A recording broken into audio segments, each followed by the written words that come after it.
Kebersamaan pada akhirnya terpenggal di tengah jalan, tapi cinta dan kasih sayang akan terus abadi bersemayam.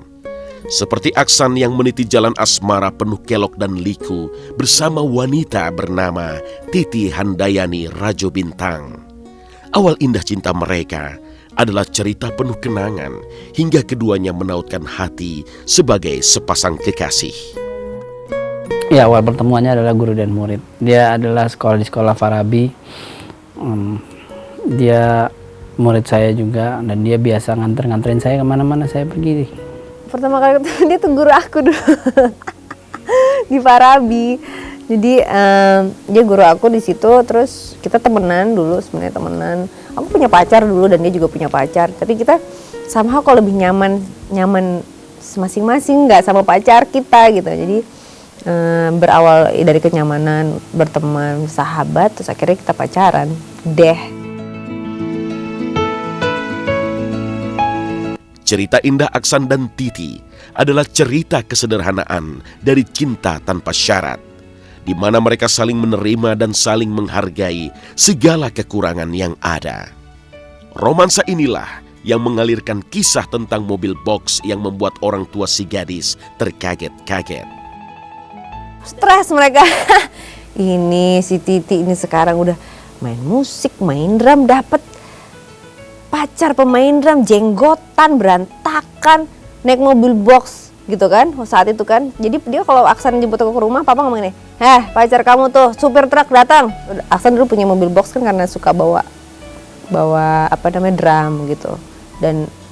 Dan ya dia orangnya apa adanya aja sih, nggak mentang-mentang dia dulu kan dia drummer dewa, wong Aksan dia harus nggak, orangnya santai banget. Jadi dan aku juga, yuk kita mau pacaran naik mobil Mercy boleh, naik mobil box ayo, mau jalan kaki ayo, mau makan di warteg ayo, makan di restoran mahal juga boleh gitu. Jadi asik gitu. Saya bilang Aksan waktu saya ketemu Titi pertama kan dia kan muridnya kan. Saya bilang Aksan, ini dalam hati saya kan kayaknya ini bakal jadi istri kamu deh gitu. Saya tuh nggak tahu, saya ada feeling itu dia itu akan jadi istrinya Aksan. Emang ternyata terjadi hal itu gitu loh. Itu aja. Ya, saya pacaran sama dia 3 tahun. Saya memutuskan menikah karena waktu itu karena dia adalah orang yang sangat menghargai saya waktu itu, sangat selalu ada di dalam hidup saya waktu itu, selalu ada. Sayang, pernikahan mereka kandas di tengah jalan. Aksan dan Titi yang bertaut janji sebagai suami istri pada tanggal 15 Agustus 2004 silam akhirnya berpisah jalan di bulan Maret lalu. Iya, dia sosok yang sederhana ya, sederhana apa adanya gitu. Sosok yang lembut gitu dan penyayang banget gitu. Dan ya karena hubungan kita memang pertemanannya kuat sekali gitu dari awal, jadi memang care temennya itu kuat sekali gitu. Kenapa aku mau nikah sama dia, memang perjalanannya 3,5 tahun sih, nggak langsung mau. Tahun pertama ngajakin nikah nggak, tahun kedua nggak, tahun ketiga ya udah deh 3,5 tahun, ya udah ayo gitu. Udah umurku 23 waktu itu, ya udah deh, orang udah ngerasa seneng, nyaman, cocok, ya udah menikah. Saya berteman baik sebelumnya sama Titi, sangat berteman baik sampai memutuskan pada akhirnya ayo deh kita coba pacaran aja deh gitu. Terus dia bilang ayo deh, oke deh kita coba pacaran gitu. Sebenarnya berawal dari sana sih, dari perbincangan sebelah itu sampai akhirnya kita memutuskan menikah itu. Saya tahu dia dari kecil gitu, dari umur 17 tahun saya udah sama dia sampai kita menikah tuh 23 waktu itu dia umurnya. Banyak lah antara teman gitu, kadang-kadang saya juga berpihak seperti merasa jadi bapaknya juga. Jadi banyak banget peran yang saya jalanin sebagai manusia tuh bersama dia tuh banyak. Sebuah kenyataan pahit yang berbanding terbalik dengan segala harapan yang pernah ada. Nelangsa hati karena perceraian tak harus disesali dan diratapi dengan air mata. Aksan memilih tabah menghadapi semua ini meski kegagalan begitu menyakitkan. Yang jelas itu perceraian itu bukan suatu hal yang baik. Saya nggak akan mau menyarankan itu kepada siapa saja.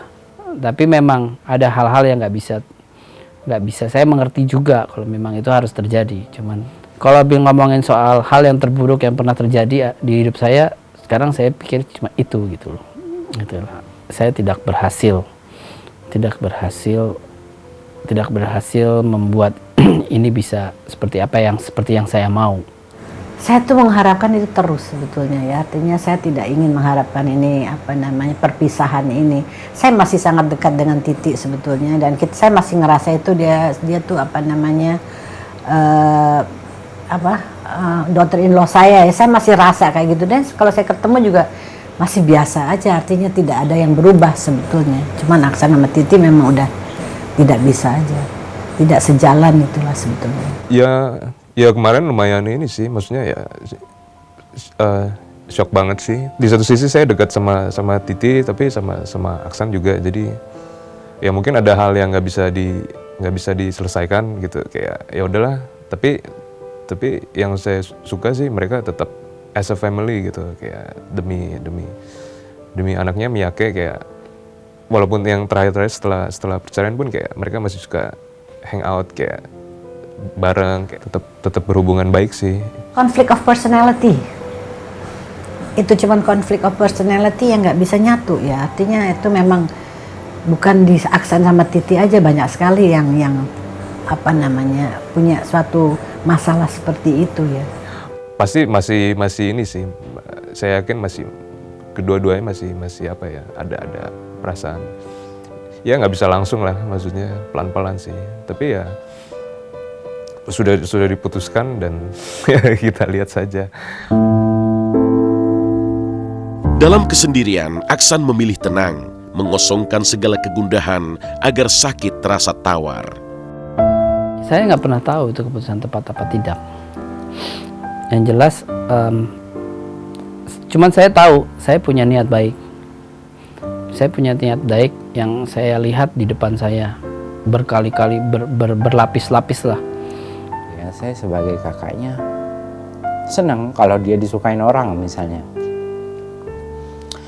Kalau dia ada masalah atau dia ada problem, saya juga sebagai kakak mungkin karena ada hubungan darah saya bisa ngerasain gitu.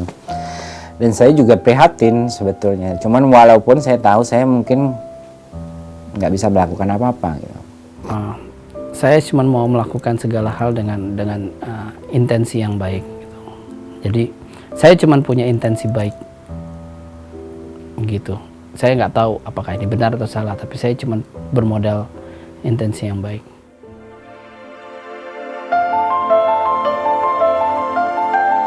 Perpisahan bukan berarti mengubur kejujuran kata hati. Seperti Aksan yang memandang pergi belahan jiwanya dengan pandangan masih sama. Sebab cinta boleh pergi, namun kasih sayang tetap tinggal di sini, di dalam hati. Seperti kasih sayang Aksan pada Titi dan Kuntala, anak semata wayang mereka. Kalau sekarang memang yang paling utama, yang punya arti penting buat saya itu adalah anak sih sebenarnya. Itu kayak yang saya punyai yang maksudnya yang udah luar biasa deh. Saya masih melihat dia seperti saya ngelihat dia pertama-tama waktu saya ngelihat dia gitu. Masih ya begitu, perasaan saya masih seperti itu. Dia sekarang lebih merasa bebas, dia lebih kreatif, lebih bisa kerja secara serius, tidak ada pengaruh apa-apa ya. Memang kita seniman ya, seniman tuh kalau ada pengaruh banyak hal-hal yang di samping kita yang mempengaruhi kita tuh kita nggak bisa kerja. Itu juga saya bisa mengerti karena saya seniman juga, saya juga kerja. Kalau banyak pengaruh yang dari luar nggak bisa kerja kita, dan itu mungkin Aksan mengalami hal itu. Jadinya dia sekarang merasa free, bebas. Dia lakukan apa saja dia yang inginkan gitu. Saya pikir kalau masalah ini, soal ini cuman bahwa dia lebih percaya diri sekarang. Dia lebih percaya diri, dia strong, kuat dalam menghadapi masalah seperti saya bilang tadi. Saya pikir Aksan sudah mendapat apa yang dia mau. Lepas dari apakah itu kita lihatnya gagal atau berhasil, tapi saya pikir dia sudah berhasil sebagai manusia karena dia sudah bisa melakukan apa yang dia pikir benar. Cuman tujuan hidupnya ya ngejalanin hidup aja gitu loh, sebaik-baiknya gitu.